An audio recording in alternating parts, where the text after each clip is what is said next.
വിഭജിയുടെ മൃതദേഹം ഇപ്പോൾ നാട്ടിലേക്ക് കൊണ്ടുവരുമെന്നാണ് അറിയുന്നത്. മകൾ വൈഭവിയുടെയോ?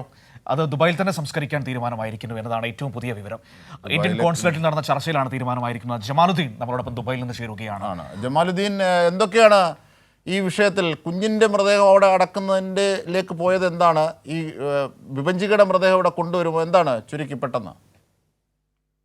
അജിംഷാദ്, കുഞ്ഞിന്റെ മൃതദേഹം ഇവിടെ തന്നെ സംസ്കരിക്കാനാണ് ഇപ്പോൾ തീരുമാനമായിരിക്കുന്നത്. നേരത്തെ ഇന്നലെ കുഞ്ഞിന്റെ മൃതദേഹം സംസ്കരിക്കാനായി പിതാവിന് വിട്ടു നൽകിയിരുന്നു നിതീഷിനെ. പക്ഷേ കുഞ്ഞിന്റെ അമ്മയുടെ അമ്മ, അതായത് മരിച്ച വിഭജിയുടെ അമ്മ ശൈലജ ഈ കുഞ്ഞിന്റെയും മകളുടെയും മൃതദേഹങ്ങൾ കിട്ടണം, നാട്ടിലേക്ക് കൊണ്ടുപോകണം എന്ന ആവശ്യവുമായി ഇന്നലെ ഷാർജയിൽ എത്തിയിരുന്നു.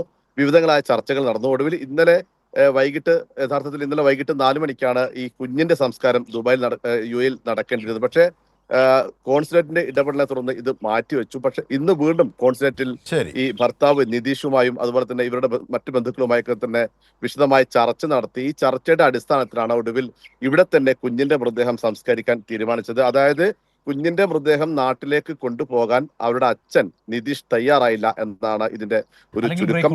എന്നാൽ ഈ വിഭജിയുടെ മരിച്ച മാതാവിന്റെ മൃതദേഹം നാട്ടിലേക്ക് കൊണ്ടുപോകും. അത് നാളെ ഉണ്ടാകുമെന്നാണ് കരുതുന്നത്. ഈ കുഞ്ഞിന്റെ മൃതദേഹം ഇന്ന് രാത്രിയോടെയോ അല്ലെങ്കിൽ നാളെയോ സംസ്കരിക്കും. ഏതായാലും ജമാൽ, ഏതായാലും വളരെ സങ്കടകരമായ ഒരു കാര്യമാണ്. ആ കുഞ്ഞിന്റെ മൃതദേഹം അവിടെ സംസ്കരിക്കാനും അമ്മയുടെ മൃതദേഹം ഇങ്ങോട്ടേക്ക് കൊണ്ടുവരുവാനുമാണ് തീരുമാനിച്ചിരിക്കുന്നത്. ഒരുമിച്ച് പോകാൻ കഴിയില്ല അവർക്കല്ലേ? തീർച്ചയായും മരണത്തിന് ശേഷവും അത് വേർപെടുകയാണ്.